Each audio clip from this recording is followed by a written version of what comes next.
Entre avancées technologiques, économiques et sociales, les pays du Maghreb nous montrent que les efforts portent toujours leurs fruits. Bienvenue sur Demain à la Une, sur votre édition 100% orientée vers les actualités du Maghreb. Mais avant de commencer, pensez à vous abonner, à liker et commenter pour donner votre avis. On commence. Commençons par le Maroc. Sur le secteur de la santé, le Maroc s'est beaucoup investi afin d'étoffer l'offre de soins et d'éviter le déséquilibre territorial. 15 nouveaux hôpitaux vont être livrés en 2026 et 3000 lits supplémentaires. 15 projets hospitaliers seront achevés au Maroc en 2026, a annoncé le ministre de la Santé et de la Protection sociale, Amin Tahraoui, à l'issue d'une réunion consacrée à la réforme du système national de santé. Selon le ministre, ces chantiers permettront de renforcer l'offre de soins avec près de 3000 lits supplémentaires, tout en améliorant l'équité territoriale entre les régions du royaume. En parallèle, le programme de mise à niveau de 1400 établissements de soins de santé primaire a été finalisé. Un nouveau chantier a aussi été lancé pour réhabiliter 1600 centres de santé de base dans 500 dès 2026. Sur le volet numérique, une phase pilote de l'assistance médicale d'urgence a été lancée dans la région de Rabat-Salé-Kenitra avant une généralisation progressive à d'autres régions. Le ministère avance également sur la plateforme Shikaya Santé le dossier médical numérique partagé et l'ordonnance électronique avec une phase de test prévue avant leur déploiement progressif. Le secteur touristique poursuit sa dynamique positive en ce début d'année 2026, selon les dernières données du ministère du Tourisme. Les indicateurs du premier trimestre révèlent une progression des arrivées et des recettes. Les arrivées aux postes frontières ont atteint 4,3 millions de visiteurs au cours des 3 premiers mois de l'année, enregistrant une hausse de 7% par rapport à la même période en 2025. Le mois de mars a été particulièrement performant, avec près de 1,6 million de visiteurs, soit une progression de 18% par rapport à mars 2025. Pour les mois à venir, le secteur touristique marocain devra relever un double défi. Celui de continuer à séduire une clientèle internationale diversifiée tout en redynamisant le tourisme national, essentiel pour équilibrer l'activité tout au long de l'année et soutenir les territoires moins fréquentés. Près de 8 ans après le lancement officiel des travaux par Sa Majesté le roi Mohamed VI, le 1er novembre 2018, la tour qui porte son nom est désormais inaugurée. L'édifice est visible jusqu'à 60 km à la ronde et offre des vues dégagées sur l'Atlantique ainsi que sur les deux rives du Bourgreg. Le sommet de la tour abrite 2 espaces distincts. Au 51e, un cockpit de verre de 22 mètres de hauteur accueille l'exposition permanente Le ciel par l'arabe, consacrée aux savoirs astronomiques de l'âge d'or arabo-andalou. Implantée entre le théâtre royal et la ligne à grande vitesse, la tour Mohamed VI s'inscrit dans un Rabat en pleine mutation urbaine. Passons maintenant à l'Algérie. La croissance économique de l'Algérie a été revue à la hausse. Le pays qui a enchaîné les projets d'envergure de dimension internationale affiche un indicateur économique de premier plan que bien des nations industrialisées lui envieraient. Alors que les incertitudes géopolitiques font peser une ombre sur la croissance mondiale, le Fonds monétaire international vient, en effet, d'envoyer un signal fort concernant l'Algérie. En relevant ses prévisions de croissance à 3,8% pour 2026, l'institution de Washington s'aligne progressivement sur les ambitions nationales et confirme la dynamique positive de l'activité économique du pays. Continuons avec les actualités algériennes. L'électricité en Algérie est parmi les moins chères au monde.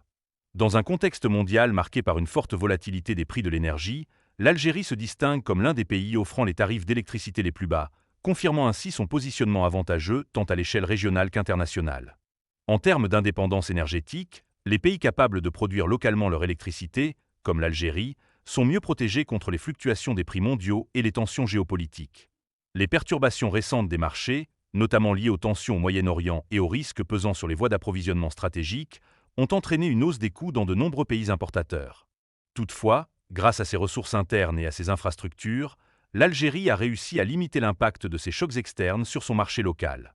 Cette stabilité est également renforcée par la capacité du pays à exporter du gaz via des gazoducs, ce qui lui permet de générer des revenus tout en maintenant des prix domestiques relativement bas. Nouvelle actualité. En seulement 2 semaines, l'Algérie a expédié 93 000 tonnes d'acier vers l'Europe et l'Amérique latine. Un chiffre inédit qui marque un tournant décisif dans la stratégie de diversification économique du pays. En l'espace de 14 jours, le pays a exporté pas moins de 93 000 tonnes de produits sidérurgiques vers plusieurs marchés internationaux. Ce volume constitue un record national en matière d'exportation hors hydrocarbures. Ces 93 000 tonnes exportées en 14 jours ne sont pas le fruit du hasard. Elles illustrent, en effet, la montée en puissance d'une filière longtemps jugée secondaire. La sidérurgie nationale produit désormais des volumes suffisants pour alimenter des marchés exigeants des 2 côtés de l'Atlantique. Par ailleurs, Cette performance démontre la capacité des infrastructures portuaires algériennes à soutenir des flux d'exportation complexes. Passons maintenant aux actualités tunisiennes. 124 millions de dollars pour la réalisation d'un projet pour renforcer l'irrigation agricole, baptisé Projet de sécurité hydrique, de résilience et de valorisation en irrigation.